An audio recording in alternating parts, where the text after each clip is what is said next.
Every single one of us has a profound need for acceptance, but also a desperate fear of rejection. In fact, I heard that whenever you feel rejected, it actually activates the same part of your brain that registers physical pain. And so the experience of social rejection is quite literally painful. So it makes complete sense that as human beings, we have this drive to avoid rejection at all costs. But the issue is sometimes the strategies we apply to do that can have very negative consequences in our lives in the long run. And so I wanted to walk you through what I think are the three main styles of protecting ourselves from rejection. So, the first style of avoiding rejection is to be a people pleaser or a doormat. And so that is when you bend over backwards for other people all the time, even if it's extremely inconvenient for you, even if it causes you a great amount of distress and suffering. You still do it because you're afraid to say no, or you're afraid to disappoint people and you just need them to like you. And so you try to accommodate people all the time, but a little too much, even at the expense of your own wellness or your own dignity. It also means that sometimes you allow people to just walk all over you and you don't say anything. You don't do anything to defend yourself or your boundaries, or you have no boundaries really. You just let it happen because, again, you're scared of the repercussions. You're scared of being rejected. You're scared of losing favor in someone's eyes, even if you know that you already did based on the way that they're treating you. Now, I do want to say that it is okay if you feel compelled to help someone, even if it's inconvenient for you, even if it causes you some suffering from time to time, as long as it's coming from a place of sincere desire to serve or to give of yourself in that way. Like, that is something by choice rather than by compulsion. But what isn't okay is, as you can see, when it comes from a place of compulsion, like you feel like you have to always carry the burden of everyone, even if it leads to this hidden rising resentment in you. That's when it is very unhealthy. The second style of trying to avoid rejection is when you are someone who builds walls around you and you keep people at arm's length all the time. You wear a mask, you never let anyone see who you truly are, what you really think. You're just unwilling to be transparent.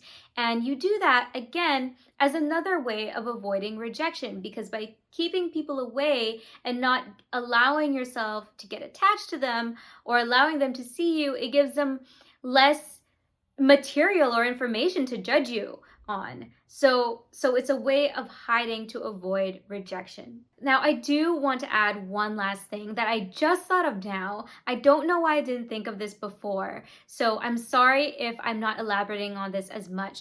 But there is, I think, a fourth strategy for protecting yourself from rejection that is not necessarily healthy, and that's when you become overly aggressive, where you are the first to strike people before they can strike you, where you can bully people from time to time. So when you come with that kind of aggressive energy, that can sometimes also be another way of trying to protect yourself from rejection. You reject other people first before they have the chance to reject you.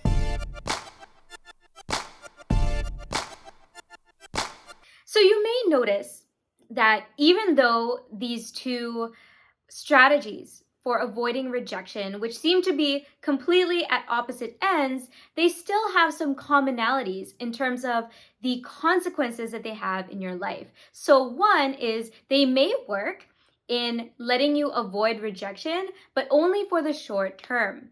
Because yes, keeping people at bay and never letting them close to you may allow you to not feel the sting of rejection. The problem is you never actually feel a true sense of connection with people, because it's like yin and yang, right? It's like what I said in the beginning. We have a desperate fear of rejection, but we also simultaneously have a profound need for acceptance. And so the problem here is by avoiding the rejection, we also rob ourselves from the opportunity to find true acceptance. And the exact same thing can be said about the strategy of people pleasing. Because again, yeah, we might look favorable in someone's eyes temporarily because we appeased all of their requests.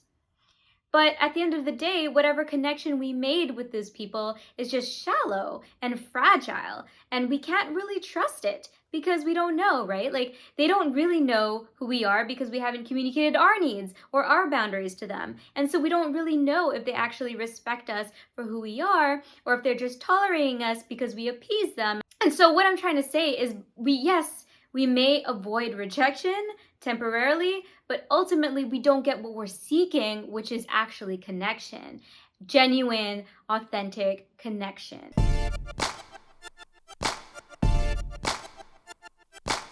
The good news is that there is another strategy that we can apply, and that is the strategy of having healthy boundaries. Having healthy boundaries is allowing your truth to be known and allowing yourself to take up space, and even asking for help or asking for what you need, even if it might possibly inconvenience someone, or telling someone how they make you feel, even if it could potentially elicit a negative reaction from them in return. So there's a quote that I heard that said something to kind of describe the difference between having walls versus having healthy boundaries. Having walls keeps everyone out, but having boundaries lets the right ones in.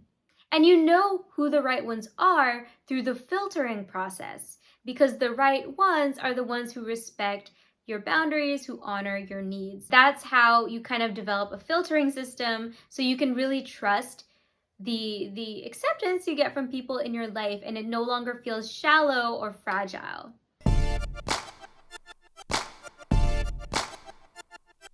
The first key difference is the willingness to be transparent.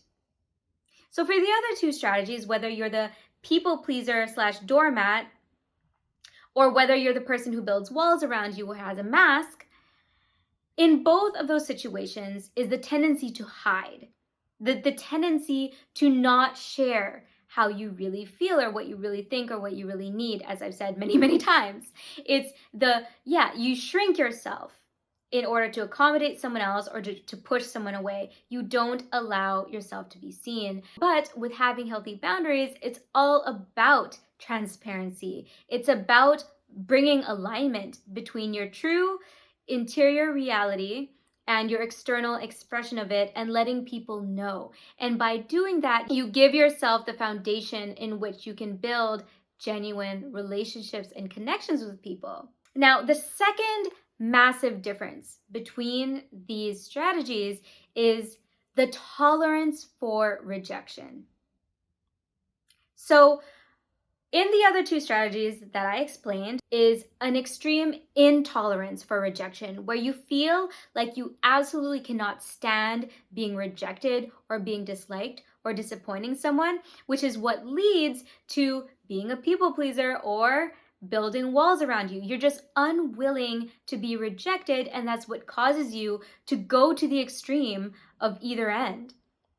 But when you are willing to disappoint people from time to time, not in the sense of like, I'm a rebel and I'm just gonna piss everyone off for no reason, but when you aren't afraid to disappoint people, when you are willing to be disliked by some people if it means staying true to who you are and your beliefs, then that gives you the strength to be transparent and to not be a chameleon or to not build walls and to speak your mind and express yourself truthfully. That is what gives you the strength. So it's really about increasing your tolerance for rejection. And oddly enough, that is what's going to lead you to true connection. When you're willing to just be yourself and see if people take it or leave it, at the end of the day, you might realize that some people will leave it. but that you're okay with that, because that also means that the people who take it, the people who come and stay, even if you made demands, even if you've protected your boundaries and spoke your mind, the people who stay, you know, are there because they truly, truly respect you, and they truly, truly care for you, and they actually genuinely like you and want to pursue a relationship or a friendship with you. And that is true connection, because you cannot connect with anyone if you don't allow yourself to be seen. And so, if having healthy boundaries requires a tolerance for rejection, you may be wondering, how does this protect you from rejection if you're tolerating rejection? Well, it doesn't protect you in a foolproof way, but it allows you to stand up for yourself. It allows you to be your own advocate, to make sure that your needs are met, and it allows you to grow in self respect. And so, the ability to be able to defend yourself in that way, in a respectful way, is what ultimately protects you. And that form of protection is what gives you the courage to open up and to let people in. And that's why boundary setting actually is intimately related to our ability to have close, intimate connections with people. Because remember, the fear of rejection ultimately is just a desire for connection. And so sometimes the strategies we apply in our lives to avoid rejection actually prevent us from connection. So always remember that connection is our highest goal. And if that is our highest goal, then we must be willing to be rejected, because it's the only way for us to have true, genuine acceptance and true, intimate relationships. So yeah, that's it for this video. These are just some of the thoughts that have been going on in my mind. I hope this helps you. If you found value in this video, please do subscribe and stay connected with me that way. And please do share this video with anyone who you think needs to hear these words. And let me know in the comments below what strategy you think you have been falling into a lot of the time, and how you can start to grow and to develop healthy boundaries. So yeah, until next time, I will see you then.